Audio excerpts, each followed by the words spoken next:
செஞ்சது எல்லாத்துக்குமே சேர்த்துதான் புகார் கொடுத்துருக்கோம்.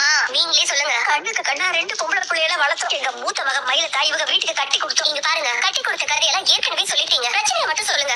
கல்யாணம் பண்ணிட்டு போன நாள்ல இருந்து இவங்க வீட்டுக்காக என் பொண்ணு மாடு மாதிரி உழைச்சிருக்காங்க. மத்த மருமகளுங்க 2 பேரும் மிதிக்கிட்டு பேக மாட்டிக்கிட்டு வேலைக்கு போறப்போ என் பொண்ணுதாங்க வேலைக்காரி மாதிரி உழைச்சு கொட்டியிருக்கா. சமையல் வேலை, பாத்திரம் கழுவுறது, துணி துவைக்கிறது, எல்லா வேலையுமே என் பொண்ணுதாங்க செய்வா. அவ செய்யற வேலைக்கு அங்க மரியாதையே கிடையாது. அம்புட்டு நகரட்டு போட்டு ஆடம்பரமா செஞ்சு வச்ச கல்யாணத்துக்கு கூட மரியாதை இல்ல. அம்புட்டு நகரட்டு போட்டு ஆடம்பரமா செஞ்சு வச்ச கல்யாணத்துக்கு கூட மரியாதை இல்ல. மேடம், இத்தனைக்கு நாங்க கல்யாணம் பண்ணி கொடுக்கும்போது மாப்பிளைக்கு பெரிய வேலை கூட கிடையாது. ஏதோ தட்டு முட்டு சாமான் வைக்கிற கடையில மாச சம்பளத்துக்கு தான் வேலை பார்த்துட்டு கிடந்தாரு. இப்பத்தே அவங்க அப்பா கடையில சம்பளமே இல்லாத வேலைக்காரனா வேலை செஞ்சுட்டு இருக்காரு. இப்படிப்பட்ட ஒரு தான் மேடம் அம்புட்டு செஞ்சு எங்க பொண்ணை நாங்க கட்டி கொடுத்தோம்.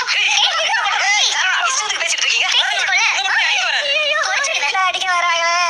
பாத்தீங்களா மேடம், பாத்தீங்களா மேடம், உங்க கண்ணு முன்னாடியே எங்களை அடிக்க வராரு. அப்படின்னா என் பொண்ணை என்னெல்லாம் பண்ணிருப்பாங்க இவங்க. என்ன கூட அண்டை தூக்கிட்டு வந்து அடிக்க வந்தாரு மேடம். மேடம், நாங்க எவ்வளவு செஞ்சாலும் இவங்களுக்கு பத்தவே இல்ல மேடம். இது வேணும் வேணும்னு பேராசை பிடிச்சி அலையிறாங்க. உங்க வீட்டுல இருந்து நகை கொண்டு வா, பணம் கொண்டு வா, சீர்சனத்தை கொண்டு வாரு என் பொண்ணு கொண்டு கொடுமைப்படுத்திருக்காங்க. என் பிறந்த வீட்டுல இனி வக்கீல எதுவும் செய்ய முடியாதுன்னு சொன்னதுக்கு